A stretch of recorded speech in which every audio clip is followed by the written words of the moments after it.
This is the Kay and Burton Report. Hello and welcome, I'm Tracy Atkins. Well, normally we would film this end of financial year June edition as something of a stock take because we don't normally have a lot of really strong stock in play as we head into the winter hiatus. But 2014 is turning out to be something of an anomaly. Take, for instance, this property. 52A Molesworth Street in Kew, undoubtedly one of the most architecturally exciting properties to come onto the market all year in Melbourne. I'm joined by the managing agent, Sam Wilkinson. Sam, pretty exciting house at what would normally be a quieter time of year. Absolutely, Tracy. I mean, any time that a home like this becomes available, it's a very exciting time for the marketplace. But yes, at this time of the year, being June, it is a good sign of the activity that we've seen over the last 6 weeks and the strength of the marketplace, and a sign that we'll really be pushing all the way through until July when we do enter that mid-year hiatus. Thanks, Sam. We'll hear a little bit more from you in just a moment in the main story about this property and indeed on the market as a whole, because as Sam said, it is running very strongly, particularly in this area, the Burundara region, where the Asian buyer market is driving incredibly strong ongoing inquiry. Offshore interest brings a sense of the X factor into any real estate market, but in recent weeks that interest has turned into action as international buyers made the running on several key homes. There's been sales in Higham Road, in Hawthorn East, Riversdale Court in Hawthorn, another large property that we sold in Baldwin Road in Canterbury, all in that sort of $4 million plus space, have all recently been purchased by buyers of Asian background, and I think it's an indication that that is really reinforcing the strength in the marketplace and that they are buying, that we are finding that the international buyers are not only looking, but they're also active in their buying pursuits. That international interest is helping to drive a genuine momentum that is showing few signs of waning, a standout being Burundara. It's delivered 7 sales over $3 million in recent days for Kay and Burton, including the stunning 34 Mailing Road, Canterbury, snapped up after just a week on the market at a price well above the reserve. But Burundara isn't the only game in town. Down by the bay, the stunning 219 Beach Road Black Rock has been snapped up very nicely, and 16 Robinson Street Malvern also turned in a very sharp result. And the Flinders office would normally put May down as one of its quieter months, but it has just turned in 8 sales and has several more homes in play as we go to air. Leading property economist Dr. Andrew Wilson believes the offshore spike is one of the key drivers behind the longevity of the autumn market. The internationals happily taking up the slack at a time when local demand usually heads north for winter.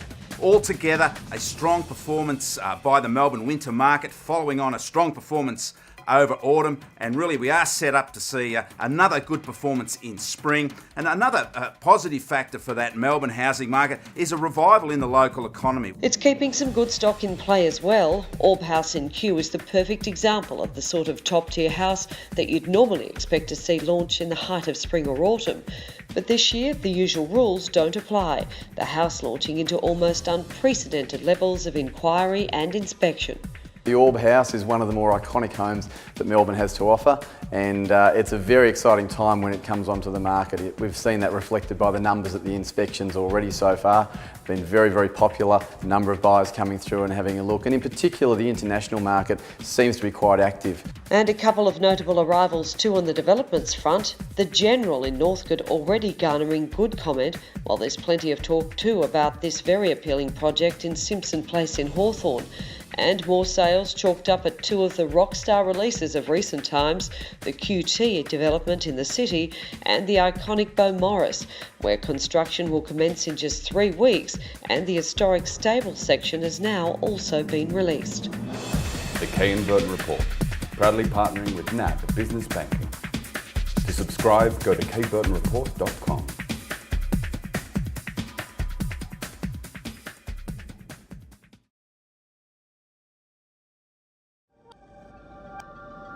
We are influenced by world trends, but we are also not trendy in our designs.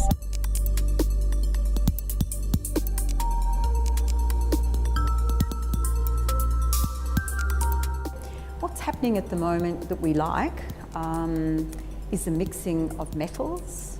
We're starting to mix, bronze and copper, titanium, zinc, silver. All these wonderful materials are seen in a whole lot of different ways. They become architectural detail, or it might be that it's a detail on a piece of furniture.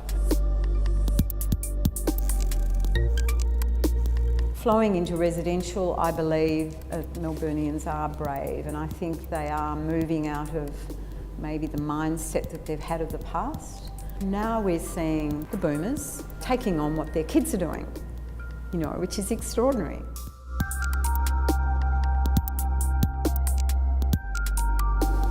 I think we're really caring and careful about where we are designing and bringing a sense of place into that design.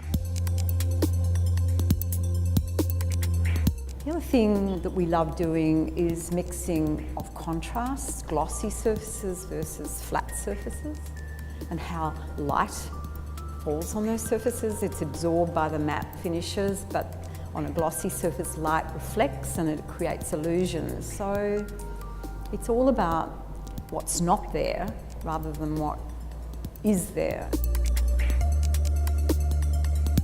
How important is the coming together of architecture and interior design? I think for years they have worked as completely separate disciplines, and now there's a wonderful convergence of the two disciplines working closely together as one. I think that's an incredibly important thing that we as a company have worked hard to deliver, that sense of oneness.